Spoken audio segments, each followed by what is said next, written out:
kembali lagi di channel gue. Jadi guys, kayak biasanya ya, kita akan cerita lagi nih dari buku ini lagi ini. Nah guys, ceritanya ini cukup beda dari yang cerita lain-lainnya. Kali ini gue akan cerita tentang cerita mistis yang cukup creepy banget guys. Kalian mau tahu semua? Tonton video ini sampai habis. Jangan lupa sebelum kalian tonton video ini sampai habis, jangan lupa kalian like video ini, dan bagi yang belum subscribe channel ini sekarang, subscribe agar kalian gak ketinggalan konten-konten seru lainnya guys. Udah siap guys? Berjudul tentang arsip rumah sakit, yang dimana bangunan rumah sakit kadang terkenal dengan beberapa cerita mistis yang tersimpan di dalamnya guys. Namanya juga rumah sakit, tentu banyak kisah misteri berkaitan dengan orang yang meninggal di sana. Dan bagian ini akan bercerita mengenai beberapa misteri yang pernah terjadi dan menjadi urban legend. Jadi guys, salah satu ceritanya adalah tentang kehidupan si Bella ya guys. Nah, kisah pertama kali mengenai peristiwa yang pernah terjadi di salah satu rumah sakit tertua di Jogja. Sebut saja rumah sakit ini dengan nama Zending Hospital Petronella. Pernah ada wanita muda bernama Bella yang bekerja sebagai suster di sana. Bella yang berparas Belanda dan Jawa ini pada masanya disukai banyak pasien karena sikapnya yang baik dan ramah guys. Bukan hanya pasien, para medis dan dokter pun selalu mengidolakannya karena totalitas dalam pekerjaannya guys. Meskipun Bella sebenarnya belum lulus dari pendidikannya, ia terus menunjukkan bahwa dirinya mampu terlepas dari latar belakangnya guys. Dan kelak ia ingin melanjutkan pendidikan untuk membahagiakan kedua orang tuanya guys. Meskipun disukai banyak orang, Bella muda tetap konsisten dalam membawa dirinya. Hampir selama bekerja di sana, ia selalu ingat akan mimpi besarnya, sampai pada akhirnya ia merasakan ada rasa perhatian yang lebih dari sekelilingnya selama ini.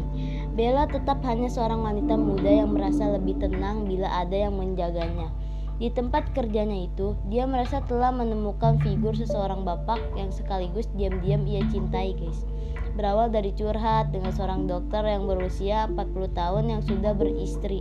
Cinta terlarang itu tumbuh ketika cinta sudah bicara. Terkadang manusia memang dibuat buta. Meski diam-diam menjalani cinta terlarang, tidak banyak yang berubah dari diri Bella. Ia tetap menjadi favorit bagi banyak orang, hingga di titik ia sudah tidak bisa berpura-pura lagi menutupi rasa sakit hati lantaran cinta yang tidak lagi terbalas. Setelah ditinggal si dokter pulang ke Belanda, di rumah sakit itu suster muda ini memutuskan untuk mengakhiri hidupnya guys. Sangat disayangkan, bahkan orang baik sekalipun juga bisa menyerah karena cinta. Ya Allah, cinta guys. Ia ditemukan tewas di bilik kamar mandi dengan kondisi urat nadi yang tersayat. Sampai saat ini yang tersisa darinya hanyalah masa lalu yang masih bergentayangan di sekitar rumah sakit guys.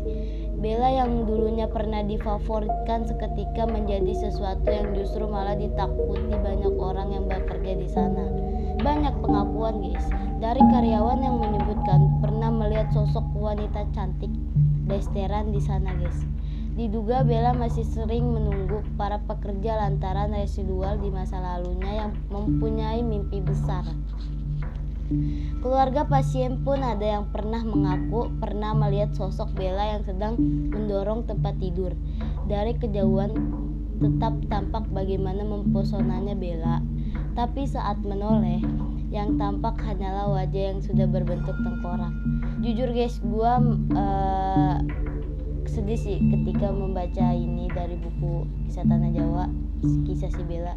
Jujur gua tuh kayak sedih gitu, kayak membayangkan seorang wanita muda yang mempunyai banyak impian, yang bisa tumbuh dewasa dan memiliki kehidupan bahagia, malah meninggal dengan cara tidak wajar. Nah guys, kita udah sampai di akhir ceritanya guys. Nah guys, gue punya pesan dari gue dan buat diri gue dan buat kalian yang khususnya menonton video ini sampai habis. Ini pesan dari gue. Jangan pernah kalian menghancurkan masa depan kalian dengan cinta, karena jodoh, rezeki, kematian Allah yang ngatur. La tahzan innallaha man ana. Jangan bersedih karena Allah bersama kita. Ya guys, itu pesan dari gua buat diri gua dan buat kalian semuanya yang nonton video ini sampai habis. Sebelum video ini berakhir, jangan lupa kalian like video ini lagi, dan bagi yang belum subscribe channel ini sekarang nih di bawah ini, agar kalian gak ketinggalan konten-konten seru lainnya guys. Bye bye guys.